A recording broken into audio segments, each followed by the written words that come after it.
Olá, amigos. Hoje nós vamos falar sobre duas notícias importantes a respeito do conflito na Palestina e do conflito na Ucrânia.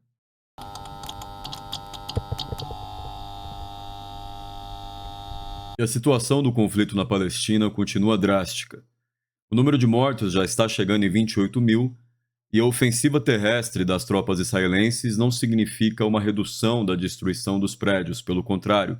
As tropas israelenses elas vêm usando, inclusive, o recurso da destruição através de bombas de demolição contra prédios residenciais e prédios da infraestrutura de Gaza. No dia 30 de janeiro, saiu a notícia de que os chefes da espionagem israelense, representando o governo israelense, encaminharam uma proposta de paz para o Hamas através dos Estados Unidos, que mandou essa mensagem para o Hamas através do governo do Catar. Hoje, no dia 7 de fevereiro, o Hamas dá a sua resposta com a sua própria proposta de cessar-fogo e trégua, que seria em 3 fases, cada uma de 45 dias. Do ponto de vista da análise, isso reforça o nosso ponto, já feito há alguns meses, de que a retórica do governo de Israel e os seus defensores, que assume a forma mais agressiva de que eles vão destruir o Hamas e nunca assinarão um acordo com o Hamas, retórica que, infelizmente, persuadiu alguns analistas que acreditavam que qualquer tipo de acordo é impossível, ela não deve ser levada a sério, porque acordos já foram atingidos antes e eles podem ser encontrados também nesse momento. Claro que essa retórica não pode ser descartada somente como uma fachada, já que ela tem um sentido político. O Netanyahu usa essa retórica para se comunicar com o eleitorado e tentar convencer a comunidade internacional de uma determinada posição, porém o fato é que já negociaram com o Hamas antes. Até o momento, Israel não atingiu os objetivos declarados da sua ofensiva. Isso é, de que eles iriam destruir o Hamas, o que é um objetivo mais amplo e menos provável, e de que eles libertariam os reféns israelenses que estavam no poder do Hamas, do braço armado do Hamas, o que era um objetivo mais concreto e também não foi realizado. A proposta do Hamas nesse momento é uma libertação gradual dos reféns que eles têm em seu poder,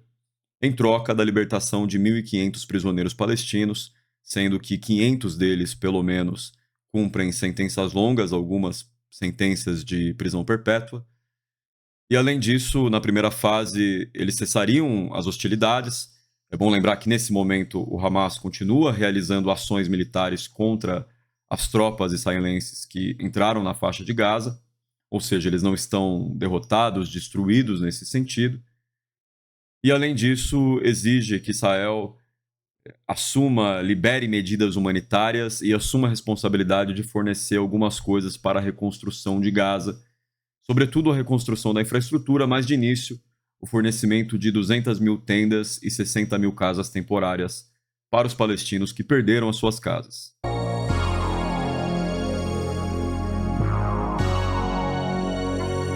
Na Ucrânia, a ofensiva do Estado ucraniano, ou a chamada contraofensiva, ela fracassou apesar de toda a expectativa que foi criada, sobretudo pela mídia ocidental, que fez uma análise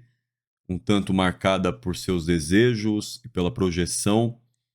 de certas imagens na Rússia, de uma moral do exército russo que estaria muito baixa, quando na verdade a Rússia se mostrou bastante capaz em reverter a situação de guerra de posições que estava se tornando desfavorável para as repúblicas separatistas da Ucrânia, e agora é uma situação favorável para a Rússia e para as próprias repúblicas separatistas, que construíram um sistema defensivo que, reconhecidamente, mesmo na mídia ocidental, essas defesas tiveram muito sucesso, elas foram muito eficientes. Efetivamente, agora existe um movimento ofensivo da Rússia que se manifesta sobretudo em Avdiivka. Avdiivka é uma cidade industrial próxima de Donetsk, e a batalha por essa cidade vem sendo chamada de uma segunda batalha de Bakhmut, pelo que acontece em termos de concentração de forças e concentração de fogo, vem sendo uma batalha muito intensa. E nesse momento, o que se noticia na própria mídia ucraniana é que a cidade ela está numa situação crítica do ponto de vista das defesas ucranianas. As defesas ucranianas, que já estão parcialmente cercadas, elas podem estar no momento prestes a ceder para a ofensiva russa. A estratégia russa considerou essa cidade importante como forma de reduzir os ataques de artilharia que são feitos contra a própria cidade de Donetsk, o que é uma questão importante desde o início do conflito na Guerra Civil em 2014 e continuava sendo uma questão relevante ainda hoje. A Ucrânia, nesse momento, tenta compensar a sua fraqueza e o seu fracasso recente na frente de batalha com gestos que são mais espetaculares do que eficientes do ponto de vista militar, o que inclui operações especiais dentro do território da Federação Russa e também, recentemente, eles alegam que suas forças especiais capturaram tropas mercenárias do grupo Wagner atuando no Sudão. Eles fizeram um vídeo em que eles interrogam um suposto soldado russo ao lado de soldados que são sudaneses, africanos, que também fariam parte do grupo Wagner. E as tropas ucranianas estariam lá participando ao lado do governo do Sudão contra a rebelião que ocorre e supostamente tem uma participação de mercenários russos ligados ao grupo Wagner. Dessa forma, as forças ucranianas pretendem passar a mensagem de que os russos não estão seguros em lugar nenhum e de que eles são capazes de operar nos lugares mais improváveis. O Sudão, nesse caso, ele não é exatamente uma prioridade estratégica para a Rússia, então seria um desses lugares improváveis. Essa participação ela já vem sendo discutida desde o final de 2023, quando aconteceram alguns ataques de drones, pequenos drones, no Sudão, em que já se atribuía a autoria às forças especiais ucranianas. Se os ucranianos estão lutando ao lado do presidente al-Burhan do Sudão, isso também levanta questões sobre a política ocidental em relação aos ucranianos e se eles realmente pretendem que os ucranianos cumpram esse tipo de função em outros conflitos. Essa propaganda pode até servir para causar algum impacto no moral da população russa, mas também temos que nos perguntar se não causa um impacto no moral da população ucraniana. Nesse momento, o parlamento ucraniano, acabou de passar uma nova lei voltada para a mobilização de jovens, fazendo uma mobilização obrigatória para a guerra que é mais rígida do que o sistema anterior.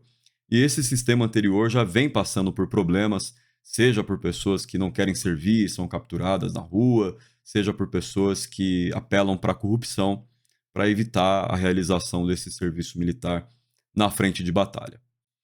Se as tropas especiais estão lutando uma guerra contra mercenários russos no Sudão, as pessoas podem de fato se perguntar por que eles não estão lutando em Avdiivka nesse momento, por exemplo. De toda forma, se o clima entre os apoiadores ocidentais da Ucrânia era um clima de otimismo, que talvez tenha fechado os olhos de muitas pessoas no último ano, no início de 2024, os analistas ligados a consultorias, ligados a bancos ocidentais, eles já começam a dar uma posição bastante pessimista em relação ao conflito ucraniano, em relação à possibilidade de uma vitória do Estado ucraniano, e esse pessimismo já começa a se refletir nos grandes jornais ocidentais, que também faz parte do discurso dos militares dos Estados Unidos, dos analistas do próprio Estado norte-americano, sobre o potencial da Ucrânia em vencer essa guerra. Se você se interessa por essas questões, nós temos vídeos no canal que são mais longos e falam um pouco mais sobre elas. Pode assistir aqui um vídeo que resume a história de acordos entre o Hamas e Israel. Você também pode assistir alguns vídeos sobre a história de grupos mercenários da Rússia, sobretudo o grupo Wagner, e nós temos também um vídeo sobre o conflito no Sudão. Se você gostar de qualquer vídeo desse canal, eu agradeço se você compartilhar com algum dos seus amigos. Muito obrigado pela sua atenção e até o próximo vídeo.